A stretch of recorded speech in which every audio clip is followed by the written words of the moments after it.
우리 다 같이 하나님 말씀을 보겠습니다. 오늘 우리가 같이 나눌 말씀은 요한복음 20장 19절과 20절 두 절만 같이 보겠습니다. 제가 말씀을 읽겠습니다. 이날 곧 안식 후 첫날 저녁 때에 제자들이 유대인들을 두려워하여 모인 곳의 문들을 닫았더니 예수께서 오사 가운데 서서 이르시되 너희에게 평강이 있을지어다. 이 말씀을 하시고 손과 옆구리를 보이시니 제자들이 주를 보고 기뻐하더라. 아멘. 요즘 우리가 코로나 때문에 함께 모여서 예배드리지 못하고 있습니다. 그 기간이 상당히 길어지고 있는데 그동안에 저는 목회자로서 성도님들의 안위를 살피기 위해서 매주 전화를 합니다. 전화를 하면서 제가 꼭 첫 마디로 물어보는 것이 안부 인사입니다. 안부 인사할 때 제가 주로 쓰는 말이 평안하시지요 이겁니다. 평안하시지요. 무슨 말이겠습니까? 아무 일 없이 코로나 바이러스가 아무리 두려운 존재라 할지라도 지금 아무 탈 없이 아무 일 없이 잘 지내고 계시죠? 라는 뜻으로 평안하시지요 라고 제가 물어봅니다. 우리 교인, 우리 성도님들은 전부 다 저에게 네, 잘 지냅니다 라고 답을 하셨습니다. 그 말을 주고받으면서 안도의 한숨을 쉬기도 하고 다 평안하게 잘 계시는 것을 보면서 참 마음에 기뻤습니다. 자, 그런데 우리가 이렇게 어려운 시국에 서로의 안부를 물어보는 것은 너무 자연스러운 것이고 매우 중요한 일입니다. 그런데 우리가 예수 믿는 사람으로서 꼭 물어봐야 될, 스스로에게 물어봐야 될 질문이 있습니다. 그것은 과연 내가 지금 예수님의 평안을 누리고 있느냐? 나는 지금 단순히 아무 일 없이 잘 지낸다라는 뜻으로만이 아니라 예수님이 주시는 평안을 누리면서 지내고 있느냐? 이 질문을 우리 스스로에게 던져보아야 합니다. 저는 오늘 여러분들과 함께 바로 이것을, 이 평안에 대한 이야기, 예수님의 평안이 무엇이냐, 예수님의 평안을 얻은 사람들은 어떻게 다른가, 그 이야기를 오늘 주어진 본문을 통해서 함께 확인을 하려고 합니다.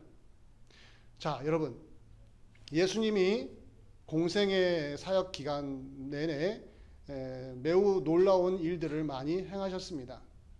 그 중에 우리가 요한복음 14장에 나와 있는 14장 27절에 나와 있는 말씀 한 구절은 매우 의미가 있습니다. 오늘 우리가 다루고 있는 평안이라는 주제와 매우 밀접한 말씀을 예수님이 예수님의 제자들에게 해 주셨습니다. 그 내용을 제가 읽어보면 요한복음 14장 27절에 평안을 너희에게 끼치노니 곧 나의 평안을 너희에게 주노라.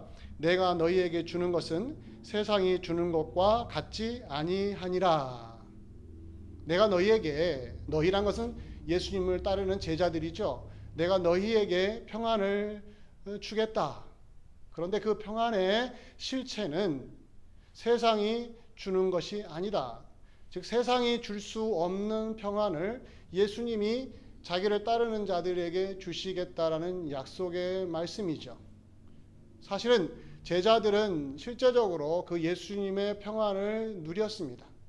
예수님을 따라다니면서 많은 어려움을 겪었지만 그때마다 예수님에 의해서 그들은 평안을 실제적으로 체험을 했습니다.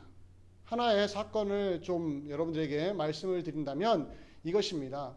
요한복음 6장에 나오는 사건입니다. 오늘 요한복음 20장을 읽었는데 요한복음 6장에 우리 6장에 보면 어떤 사건이 나오냐면 예수님이 바다 위를 걷는 사건이 나옵니다. 바다 위를 걷는 사건. 우리는 그것을 단순히 기적으로만 생각하지만 매우 중요한 내용이 거기에 있습니다.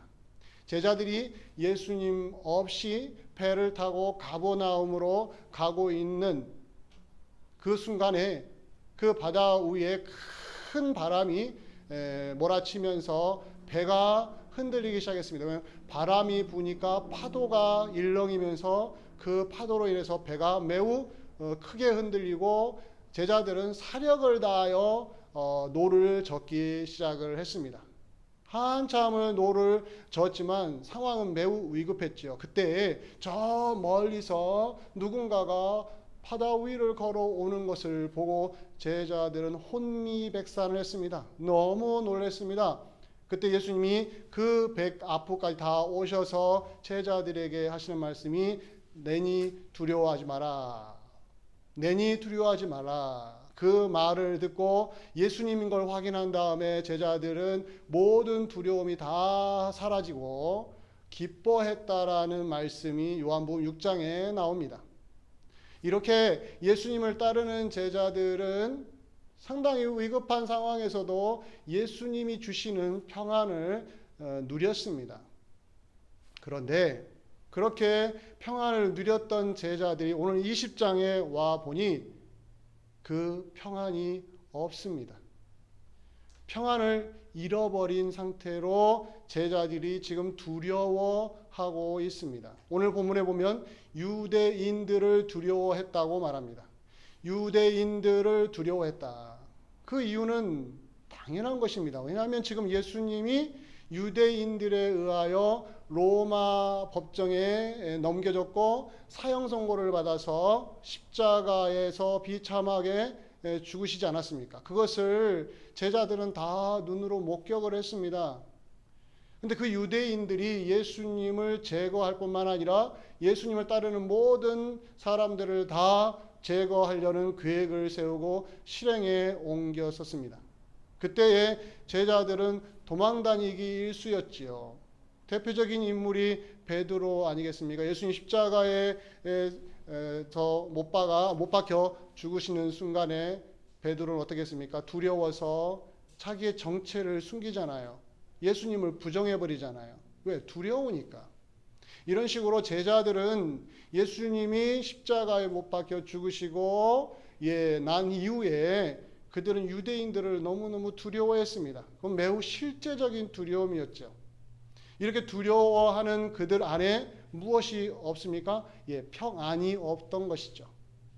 평안을 잃어버렸습니다. 예수님을 따라다니면서 누렸던 예수님이 주시는 그 평안을 이 순간에는 누리지를 전혀 못하고 있습니다. 오직 두려움만이 그들을 사로잡고 있음을 우리가 확인할 수 있죠. 자, 그러면 여러분들 잘 보십시오. 평안이라는 것이 무엇을 만나면 힘을 못 씁니까? 두려움을 만나면 평안이요, 맥을 못 춥니다. 우리 마음의 평안이 언제 사라지느냐? 두려운 일들이 우리 마음을 차지할 때, 우리 마음이 두려움에 사로잡히면 우리 마음은 평안이 없습니다. 이건 매우 상식적인 이야기죠. 예수님을 따르는 제자들도 마찬가지였습니다. 두려워하니까 그 마음에 뭐가 없어요? 평안이 없어요. 오늘날 우리 시대를 잘 보십시오. 우리 코로나 시대에 살고 있는데 제가 지금 마지막 주제로 코로나 시대의 신앙생활을 어떻게 할 것인가 라는 주제로 평안을 선택을 했고, 그 선택한 이유가 이런 것입니다. 코로나 시대를 맞이하면서 감염이 확산이 되고 여전히 줄지 않는 상황에서 사람들이 경제 활동을 제대로 못하고 있지 않습니까? 그로 인해서 감염에 대한 두려움뿐만 아니라 경제적인 어려움에 직면하기 시작을 하고 있습니다. 그것이 결국은 무엇으로 연결이 됩니까? 미래에 대한 불안으로 연결이 됩니다. 지금 이런 상황이 3개월, 6개월, 1년이 되면 과연 세상이 어떻게 바뀌어 버릴까? 우리는 과연 그때까지 어떻게 이겨낼 수 있을까에 대한 미래에 대한 불안감이 사람들의 마음을 사로잡기 시작하고 있지 않습니까? 그런 가운데 오늘날 이 시대에 예수 믿는 사람일지라도 과연 단순히 바이러스로부터 안전하기 때문에 나는 평안합니다가 아니라 우리가 정말 예수님의 평안을 누리고 있는지, 예수님의 평안이 우리 안을, 우리의 내부를, 우리 내면을, 우리의 생각을, 우리의 정신을 지배하고 있는지 이 질문을 놓아버린 채 그저 아무 일만 없으면 평안합니다라는 안도의 한숨을 쉬고 있을 수 있다라는 것이죠. 좀 제자들 보십시오. 그들의 심전에는 지금 아무런 문제가 없습니다. 단지 유대인들이 두려워서 숨어 있을 뿐입니다.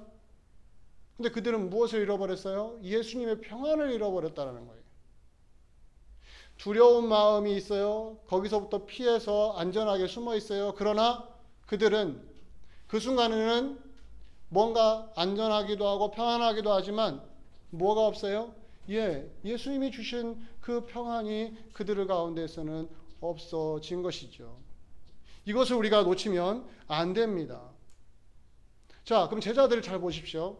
오늘 본문을 보시면 유대인들을 두려워해서 숨어 있는데 그들이 지금 뭐 하고 있습니까? 자체적으로 안전지대를 확보하고 있습니다. 그것은 평안을 자기들 나름대로 만들고 있습니다. 그 방법이 무엇입니까? 문을 잠궈 버린 거죠. 외부와 통화할 수 있는 문을 차단시키는 거죠. 문을 잠궈 버린다는 것은 밖에서 문을 열 수 없게 만들었다는 거죠. 자기들을 보호한 것입니다. 제자들이 스스로를 보호한 거지요. 유대인들의 위협과 협박과 그들의 살해 위협에서 자기들을 보호하는 그들의 방식이고 평안한 안전한 삶을 평안한 삶을 누리기 위해서 그들이 할 수 있는 최선의 방법은 문을 잠궈 버리는 것이죠. 외부와의 관계를 차단해 버리는 거예요. 이거 최선의 방법이죠. 이걸 비난할 수는 없습니다. 이걸 가지고 이들에게 너희들이 믿음이 없다라고 함부로 단죄할 수가 없습니다. 우리가 우리 제자들과 같은 위치에 있었다면 우리도 그렇게 했을 것입니다. 왜? 그게 최선의 방법이니까. 그런데 우리가 놓치지 말아야 될 것은 제자들이 평안을 스스로 만들어 낸다 할지라도 그곳에서는 누구의 평안이 없어요? 예수님의 평안이 없어졌다라는 것이죠. 이걸 놓치면 안 됩니다. 이건 우리에게 매우 중요한 신앙적인 도전을 주지요. 우리가 아무 일 없이 잘 지냅니다. 무탈합니다. 이거 매우 좋은 일입니다. 근데 우리 신앙인들은 하나 더 가야 됩니다. 그것이 예수님이 주신 평안 때문에 평안한 것인지 아니면 우리가 만들어 놓은 것에 만족하고 평안한 것인지를 우리 스스로에게 던져야 하는 것이죠. 왜냐하면 세상이 주는 평안이 있다고 했지 않습니까?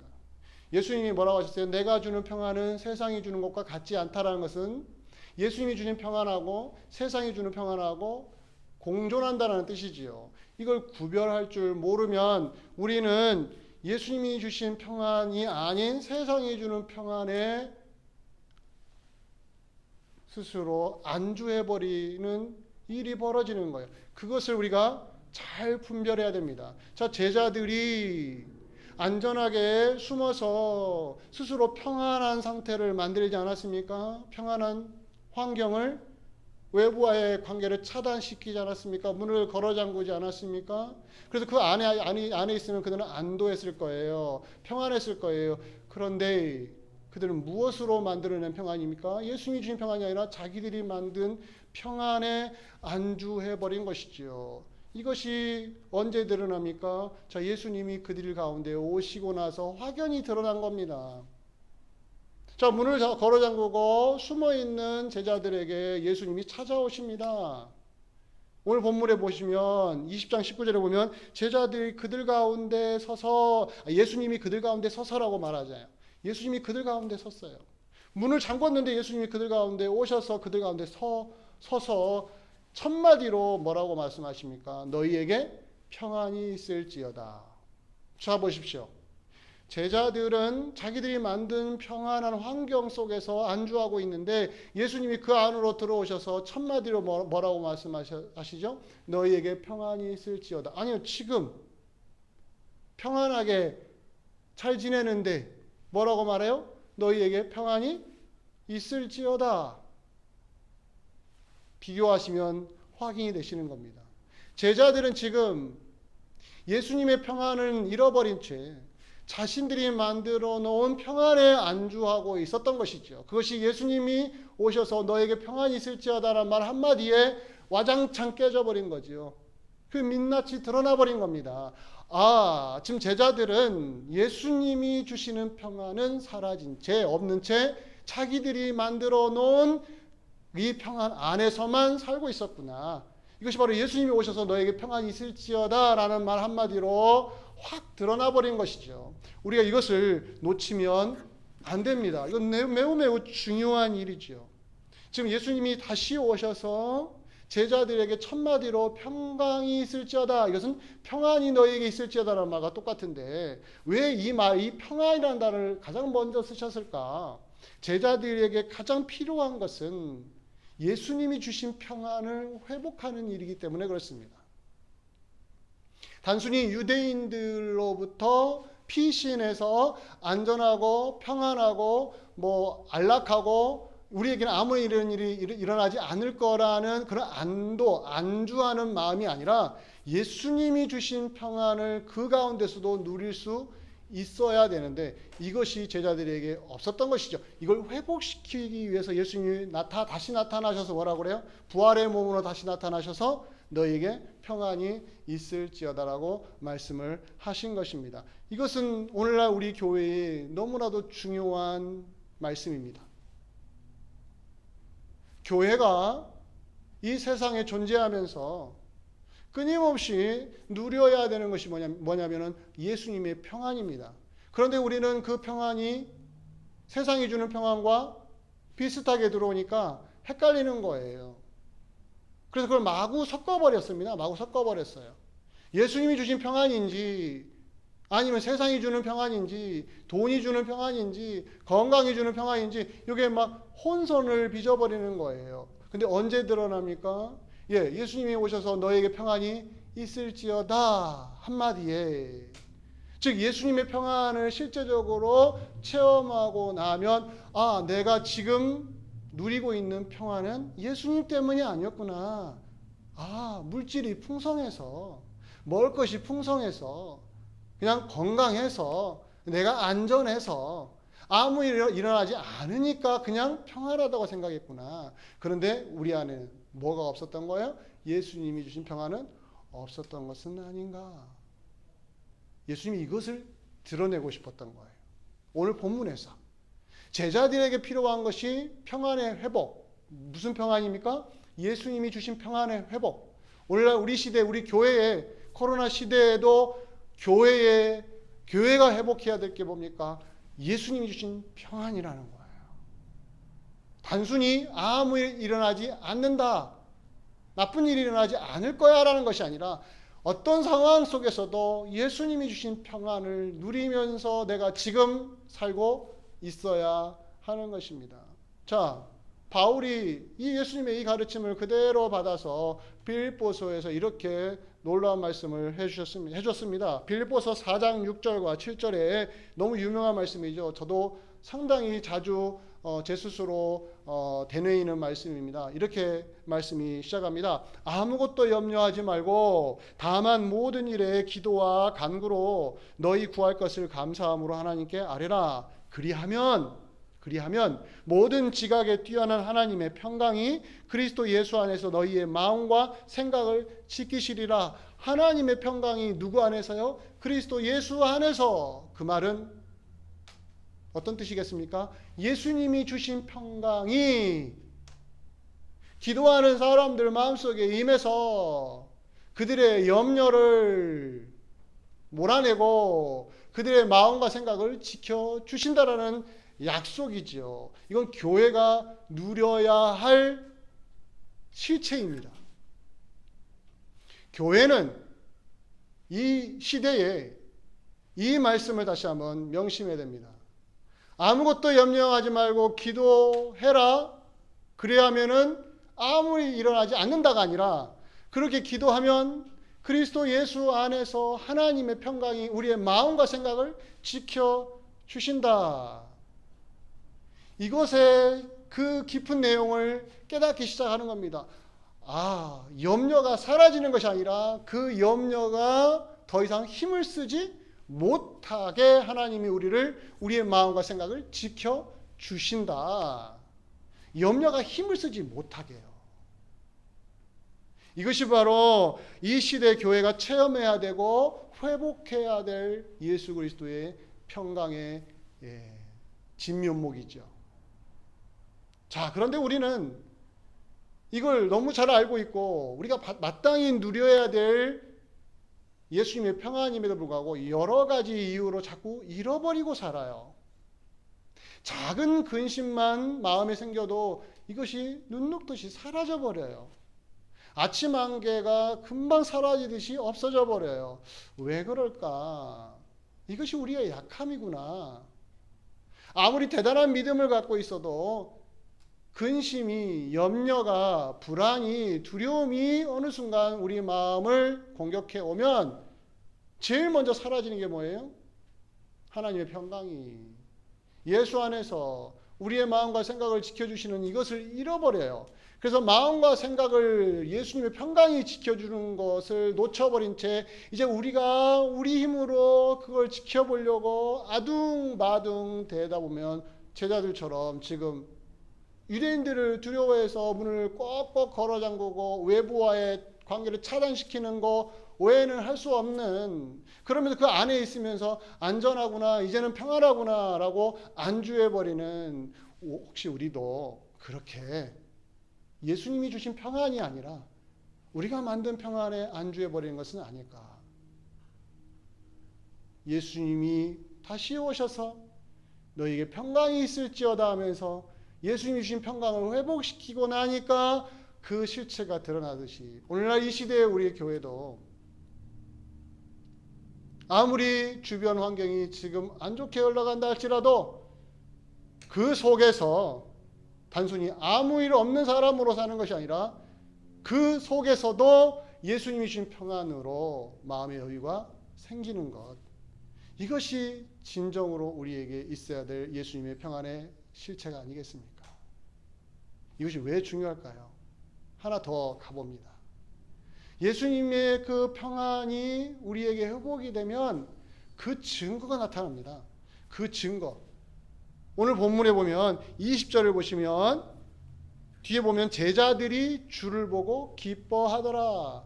19절에서 예수님이 다시 부활의 몸으로 나타나셔서 너에게 평강이 있을지어다, 너에게 평안이 있을지어다 하신 다음에 그 말씀을 듣고 예수님이 맞구나라는 걸 확인한 다음에 제자들의 모습이 바뀌어버렸어요. 얼굴이 바뀌어버렸어요. 주를 보고 기뻐하더라.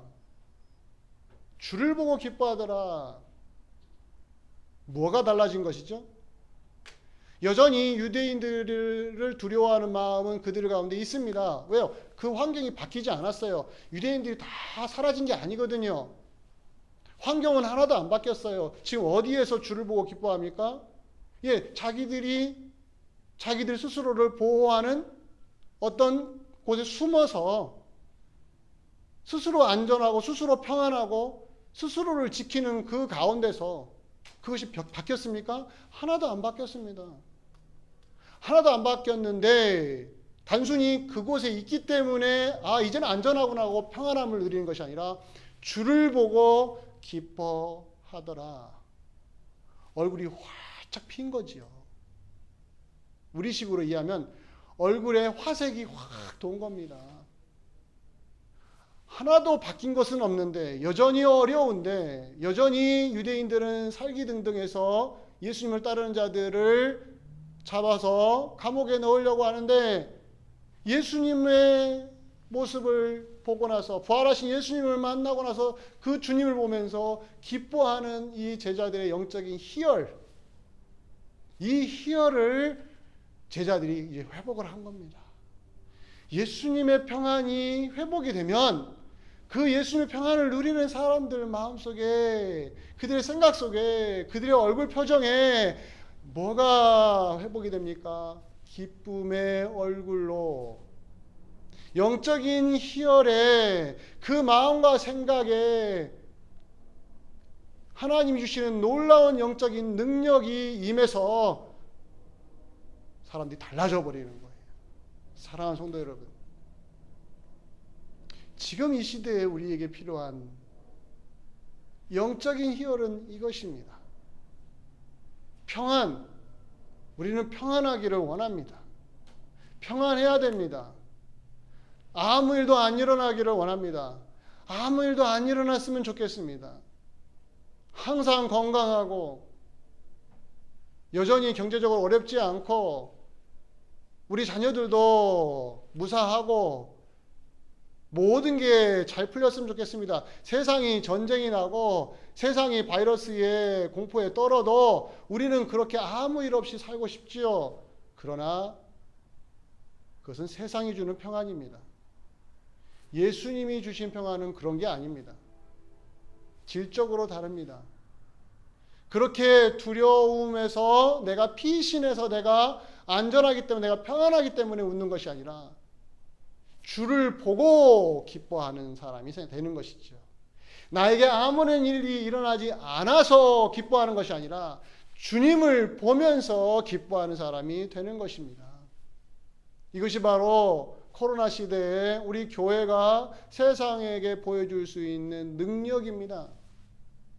아, 예수 믿으니까 코로나라도 비껴가는구나. 예수 믿고 기도하니까 코로나에 안 걸리는구나. 이걸 보여주는 것이 아니라 주님을 보면서 기뻐하는 영적인 희열을 갖는 모습이 우리 안에서 나타날 때 세상이 우리를 보면서 다르구나라는 것을 확인하게 되는 것이죠. 우리는 서로에게 안부를 물어봅니다. 우리는 지금도 서로의 안전을 위하여 기도해 줍니다. 서로에게 평안하기 위하여 기도해 주고 평안을 기원합니다. 그런데 예수 믿는 사람으로서 여러분과 제가 명심할 것이 있습니다. 주를 보고 기뻐하는 사람이 되게 하는 것입니다. 우리가 서로를 위해서 기도해 줄 때 그렇게 기도했으면 좋겠습니다. 주님을 보면서 기뻐하게 하여 주옵소서. 코로나를 보면서 세상을 보면서 내가 지금 괜찮은가? 나에게 아무런 일이 일어나지 않는가가 아니라 주님을 보면서 그랬을 때 내게 조금 안 좋은 일이 일어나더라도 불행이 조금 가까이 다가온다 할지라도 그것을 보고 안절부절하는 것이 아니라 주를 보고 담대해져서 마음과 생각이 하나님 평강으로 가득해지면서 사람이 강인해지는 것이죠. 기쁨의 얼굴을 나타낼 수 있다는 겁니다. 얼굴에 웃음이 생기는 것입니다. 활력이 그 안에 생기는 것이죠. 우리 교회 올해 표어가 무엇입니까? 활력이 넘치는 교회, 활기 넘치는 교회. 예수님이 주신 평안을 우리가 누렸을 때, 우리가 주님을 보면서 기뻐했을 때, 여러분과 제가 경험하는 놀라운 영적인 희열, 주를 보고 기뻐했던 제자들처럼 우리도 지금 이 시대에 이 기쁨을 회복해야 될 것입니다. 사랑하는 성도 여러분, 말씀을 마치기를 원합니다. 코로나 시대에 우리가 어떻게 신앙생활을 할 것인가? 두려움과 싸워야 되고, 안전은 곧 하나님이 안전이라는 것을 배워야 되고, 평안은요, 누구의 평안을 누려야 됩니까? 예수님의 평안을 누리는 거. 어떻게 누려요? 주를 보고 기뻐하는 사람이 되는 것입니다. 이것이 우리에게 남겨진 이 시대의 그리스도인으로서 우리가 책임 있게 살아가야 될 삶의 모습입니다. 오늘도 이번 한 주간도 주를 보고 기뻐하는 하나님의 백성으로 사시기를 주의 이름으로 간절히 축원드립니다. 기도하겠습니다. 고마우신 아버지 하나님 감사합니다. 연약한 우리들, 자그마한 근심에도 마음의 평안을 잃어버리는 우리들, 우리에게 예수님의 평안을 주셨습니다. 그런데 이것을 잃어버렸는지도 모르고 세상이 주는 평안하고 헷갈려하면서 그냥 지내왔습니다. 그런데 어느 날 주님이 다시 오셔서 너희에게 평안이 있을지어다 라고 해주셨을 때 우리의 실체가 드러나듯이 이 시대 우리 교회가 지금 단순히 무탈하다, 아무 일 없다가 아니라 주를 보고 기뻐하는 하나님의 평강이 예수 안에서 우리의 마음과 생각을 지켜주시는 것을 직접 체험하고 영적인 희열을 나타낼 수 있도록 우리 하나님 우리를 축복하여 주옵소서. 예수님의 이름으로 기도하옵나이다. 아멘.